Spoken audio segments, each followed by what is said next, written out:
Hey, welcome back to my YouTube channel. My name's Vena. I'm a real estate agent here in Seattle. Today I'm clearing the air and debunking 6 myths about living in Seattle. Let's get into it. Number 1, it rains all the time. The city with annual rainfall lower than Houston or New York City, it does rain a lot here. What I would say though, after living here for 20 years, is that it's not that bad. I think the reason why people say it rains all the time here is because it'll rain for like 1 or 2 weeks straight and then the weather clears up. We do have a lot of rain. It's like 10 months out of the year, but I would say that for those couple week spurts of rain, it's really like drizzles and it's just very gray outside. It's not always pouring. So yes, it does rain a lot, but it's not like monsoon weather. Which brings me to myth number 2, no one in Seattle uses an umbrella. It's true. I would say it's like a thing here with natives. No one really uses an umbrella, and if you do, you're not from Seattle. I would say aside from outdoor activities, just going to work, going to the store, most Seattleites just wear a raincoat and they're good. Like when you're used to it raining all the time here, carrying an umbrella everywhere is just too much hassle.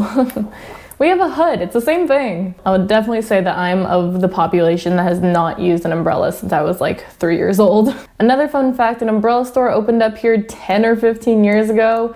No sales, they moved to New Orleans. So that's just kind of a fun one. If you use an umbrella here, you're not gonna stand out. No one's gonna say anything, but we just don't use them really. Myth number 3, this is a big one.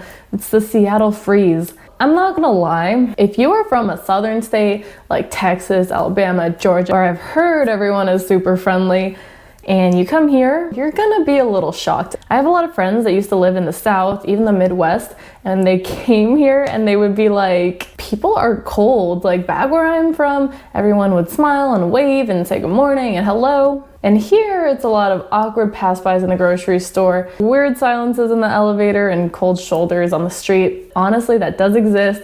Seattleites are not always super forward, but in general, I wouldn't say people are rude. We do have a huge tech culture. Nerds can't hang, but I think it might also depend on the neighborhood you live in, and no, not really. Seattle freeze is a thing. It's not as horrible as some might think, but my best advice would be, if you're friendly, they'll probably be friendly back. I hope so. Seattle and Leisure only ranked us the 17th rudest city, so I don't think we're that bad. Oh no, okay.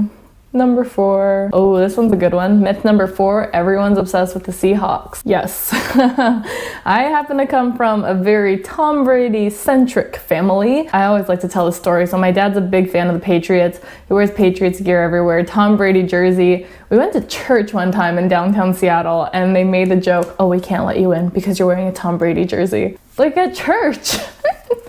But yes, everyone loves the Seahawks here.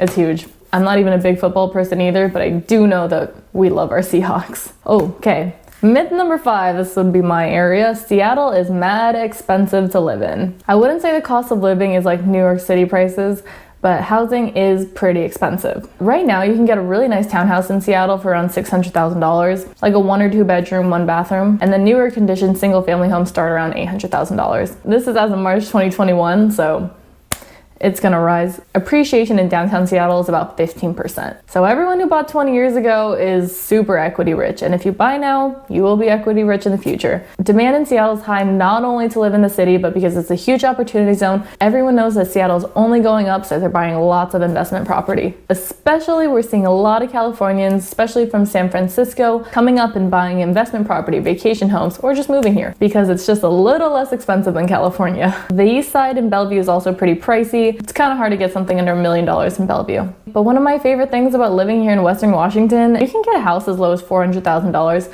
and still live within 20 minutes of Seattle. So it's not that bad of a commute. We do have bad traffic only during rush hour. Around noontime and afternoon, it's like totally clear, as long as there's no accidents, of course. But yeah, I live just south of Bellevue. It's kind of on the southeast side, I guess. And it only takes me like 15 minutes to get to the city. It's pretty awesome. I'm not about living downtown, but it is affordable. If you like a safer, quieter, nicer neighborhood, you can get that in Seattle. It's just gonna cost you a little bit more. So those are all the myths we're covering today. Thank you so much for watching this video. If you have any questions about moving to Seattle or living here, let me know in the comments. Shoot me a DM. Let's connect. See you in the next video.